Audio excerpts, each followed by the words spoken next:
You thought there would never be a team go 0-17 until they expanded to 17 games. And even though it's the first year they expanded, it looked like the Detroit Lions may be headed down that path. They were competing with Jacksonville. Jags have a couple of wins. Detroit still looking to find theirs. Well, they didn't exactly find a win. They found a tie, which that affirms them the ability to not go 0-17. They go 0-16-1, but they won't be the first team in NFL history to go 0-17.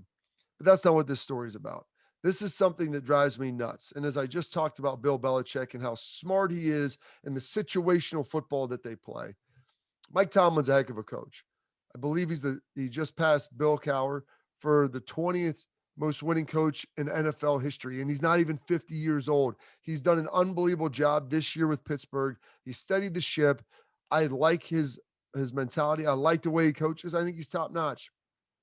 But can we talk about situational football? Number one, making sure before all else that we get a chance to kick a field goal at the end of a game and don't fumble it and let the opposition recover it so that we are going to potentially end in a tie. I don't care if it's going into an overtime situation. I don't care if it's in overtime.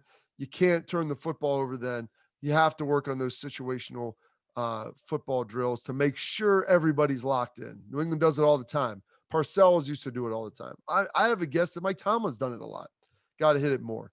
But the thing that's the most disappointing to me, yeah, Najee Harris, their elite young running back who's carrying that team, hasn't had a lot of great blocking. They ask him to do a lot, and he's produced. But at the end of the game, he comes out there and then says, he didn't know that you could finish in a tie in the NFL. It pains me to hear that. I don't understand how you can be paid to play a game and not understand the rules. I know in college, I know in high school, it's a little bit different. The overtime rules are different. They're more complicated in the NFL. I get it. I get it. But to me, either Mike Tomlin didn't go over it or Najee Harris wasn't listening. But either way, you can't be surprised. Now you'll say that doesn't have an impact on the game. Maybe it didn't, but it'll have impact on other things down the road. It's situational awareness in football, understanding the rules and what can potentially happen. That is critical to being a good football team. And one of your better players, even though they're young, needs to understand that. Najee Harris, we laugh at it, we joke. Donovan McNabb did the same thing. Like, I don't understand. It pains me as a former player to think there's guys out there who don't understand that you can't end in a tie. And Mike Tomlin is too good of a coach to have players on his team not understand that as well.